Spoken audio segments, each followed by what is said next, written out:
think I'm going to paddle the Mississippi, mate. Sure, this weekend. No, I am. Why? Because I like the challenge. Wasn't the Murray River enough for you, Rob? Well, I've done that. You're serious, aren't you? Sure am.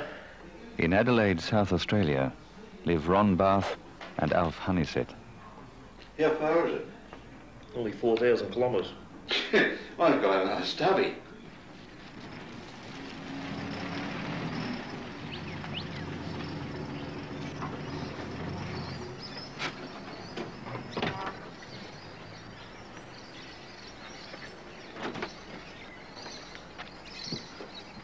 Ron Barth has been partially paralysed since he was 6 months old. His disability was brought about by an operation to remove a spinal tumour.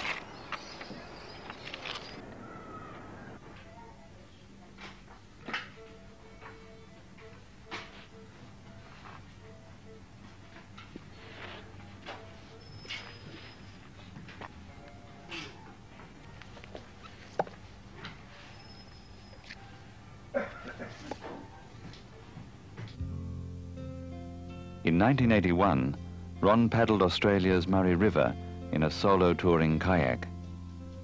He completed the 2,159 kilometres in 27 days and set a record which has not to this day been broken. St. Louis, Memphis, New Orleans. Now, where does it start? Soda.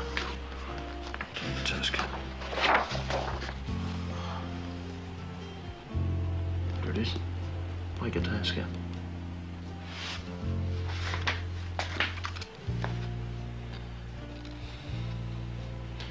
What was the name of the American canoe bloke? He said he'd help anyone who wanted to paddle in America. It took several weeks for a reply to arrive. 2 guys as ground crew. You beaut. Tents, sleeping bags, cooking gear, great. 2 kayaks. Yeah, about these kayaks you hope to get. You think we'll need 2? A solo kayak for the fast upper reaches of the river, and a sea tour for the lower wide parts of the river to ride out the waves that kick up down there. Okay, what about the camping equipment and the stores you mentioned? I'm going to see the outdoor store people this week. Hey, Ron, bring us back one of those Southern bells about so big. The river's been officially paddled before twice. Once way back in 1937, and then just recently by a British Air Force team. So? Well, it's never been paddled solo before. What's all that stuff? Yeah, this is the British Air Force team's log. 74 miles, 68 miles, 75 miles. Gee, they were good days. They did the whole river in 43 days. I don't know why I can't beat that time. Yeah, I'm planning to come over in April. How's all the arrangements going? We've got a small problem. Oh? I'll call you back tomorrow, okay?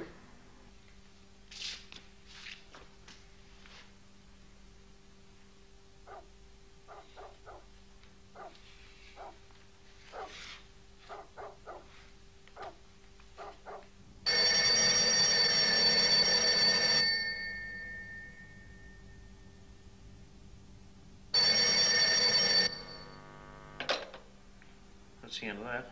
No help.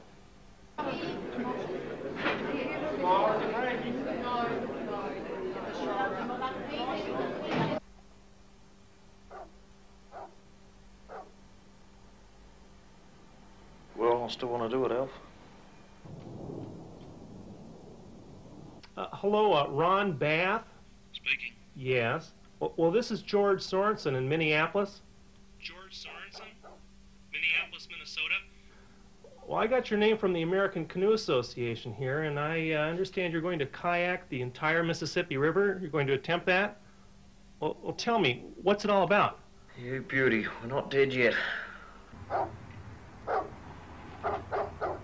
George, here's a list of the things we need. A what? Well, I don't know what that is. Aluminium punt? What's a punt? A boat. A boat? An aluminum boat? Oh, I don't have an aluminum boat here, and I don't really know that anybody's going to give you one. Those things are very valuable, and to get one donated... What about a car then for the support crew?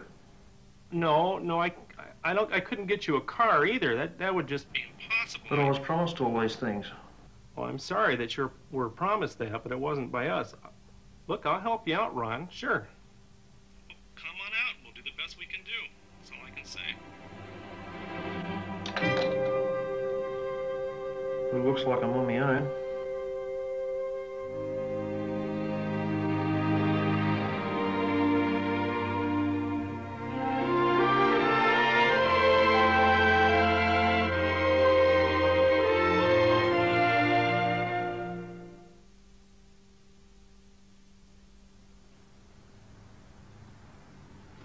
Ron Barth now set about trying to raise enough money to float the expedition. He was only moderately successful. That sounds great.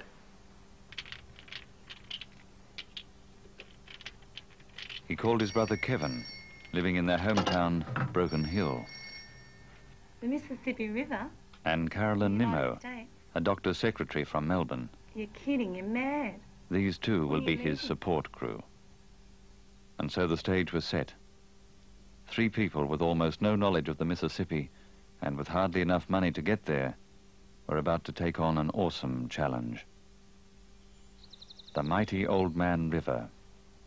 It divides the United States on its journey south to the Gulf of Mexico and flows through 10 states. Minnesota, Wisconsin, Iowa, Illinois, Missouri, Kentucky, Tennessee, Arkansas, Mississippi, and Louisiana.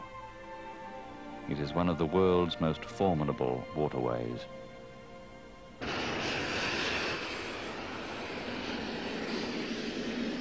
April the 20th, 1983.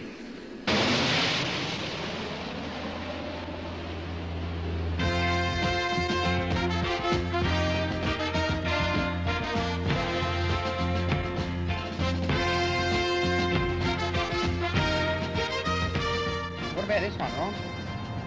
No, it looks too good. There's not enough rust on it, Kev. Well, how much can we afford to pay?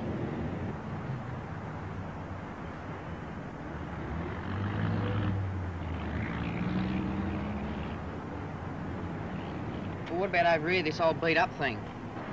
Hi, sir. Can I help you? Yes, mate. How much do you want for this? One owner. It's got 13,000 miles on it. Where are you going with it? We're going to the Minneapolis. How about $500? Yeah. Well, I've got a long way to go. Will it make it? Sure. Still got 13,000 miles on it. It's one owner, little old lady in Pasadena. Okay.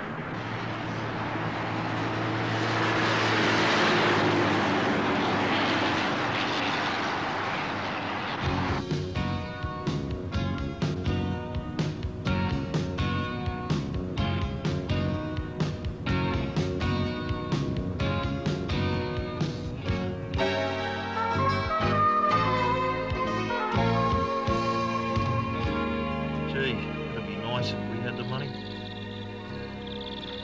Well, good night.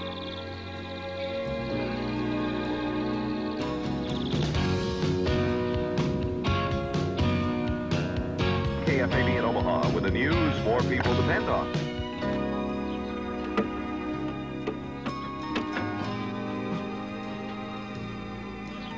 Is it serious?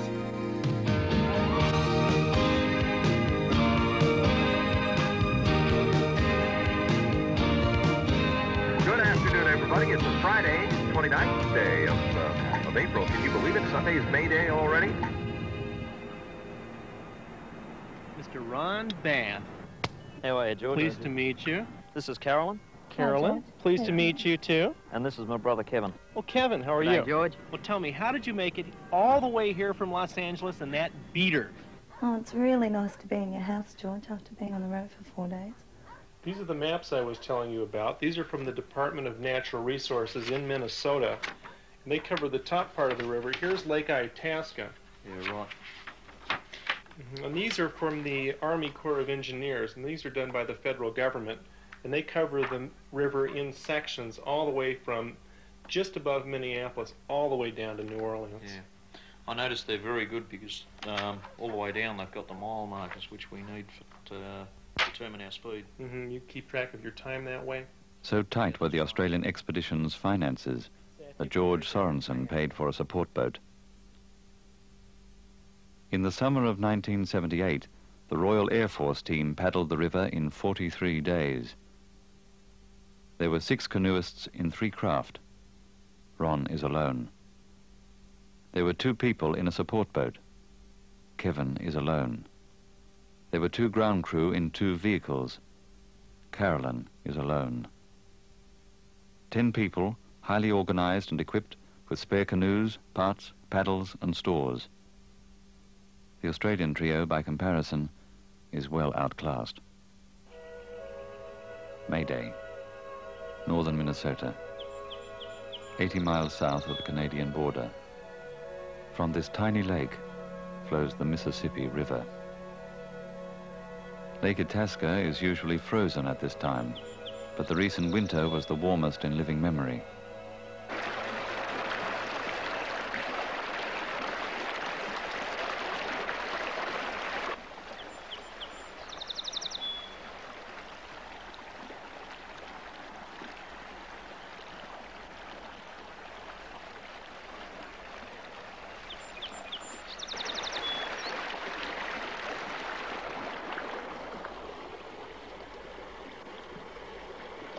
It's an unreal feeling.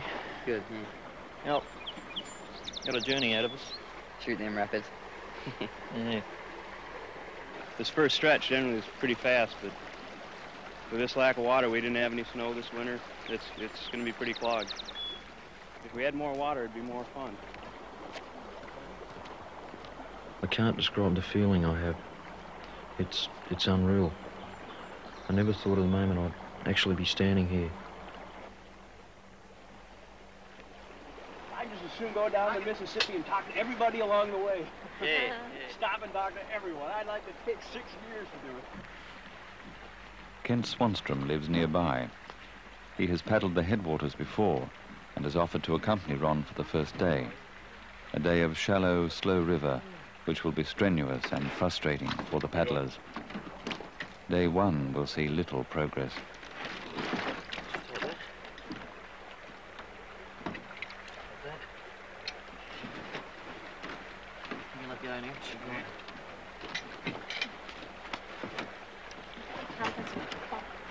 Yep, everything's all set.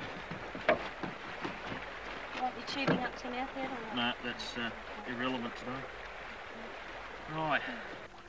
Official starting time, 9:30 a.m.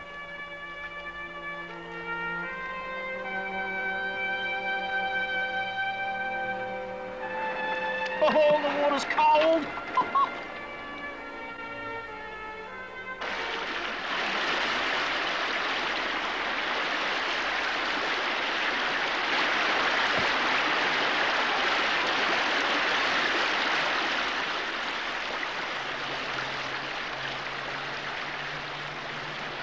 Ron had expected a flood from the normal spring thaw, but this is not a normal spring.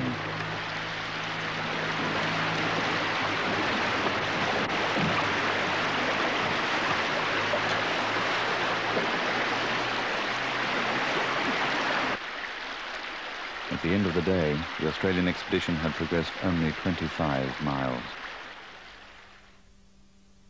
Day 2. The river now allows the support boat some draft, and it is deployed for the first time. The tight rocky stream has widened. Now it is swampy and open, but still shallow. A maze of small islands and channels emerges, and with it the risk of losing the main stream. Ron settles into a steady, regular stroke, which will be his pattern in open water from now on. At about 60 strokes a minute, Ron will paddle 36,000 strokes a day. The Gulf of Mexico is still more than 1.5 million strokes away.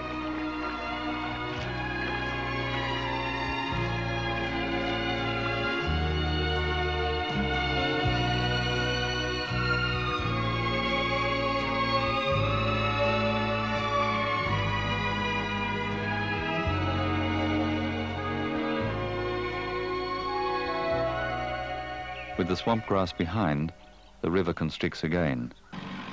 The next 15 miles are plagued with fallen trees, snags, and shallow water. The river branches, divides, and rejoins. Ron constantly checks the current to confirm the direction of the main channel.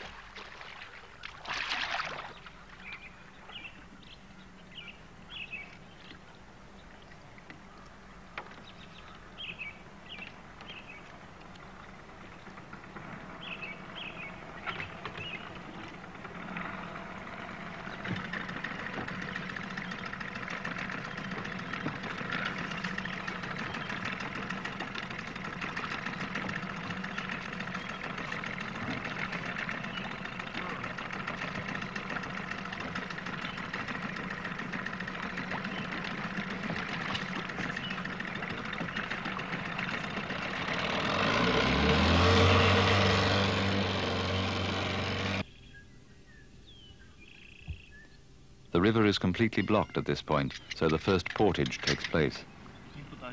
There will be 11 portages around dams and other obstacles before the expedition reaches Minneapolis. First time been out in the boat all day.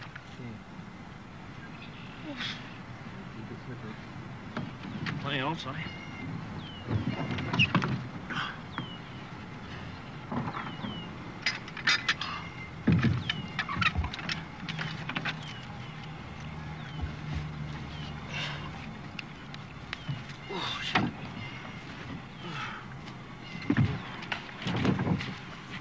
Put it down there.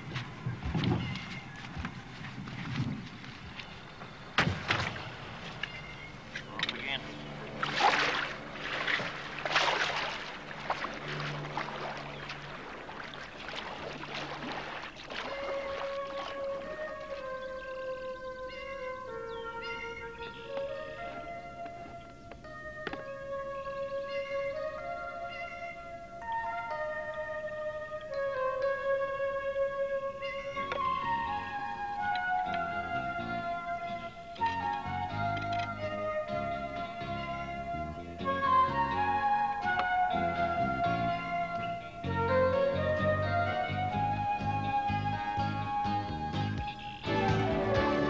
Progress is slow, and there is still a large lake to navigate before the end of the day. The temperature is dropping quickly, and a wind is building. Ron knows the dangers of wind on lakes, so begins to sprint. He is sprinting into near disaster. It is not usual for a film crew to appear in its own film. However, the events on Lake Irving at the end of day 2 require the crew to be players in this story. Well, that was quite an adventure. We hauled the boat. How are you still afloat? We put a rough patch on it with tape. Gavin O'Sullivan, sound recordist and cameraman. Neil Shard, production manager and scriptwriter. Where are the others? They're in the middle of the lake. We zoomed ahead because we're out of fuel. Bruce McNaughton, director and cameraman. Kevin? Kevin, I can't hear you, but if you're in range, head for this green petrol storage tank here. Probably hasn't even got it switched on. We're in trouble! Oh, dear. We're in trouble! Kevin! Jesus. We're in trouble!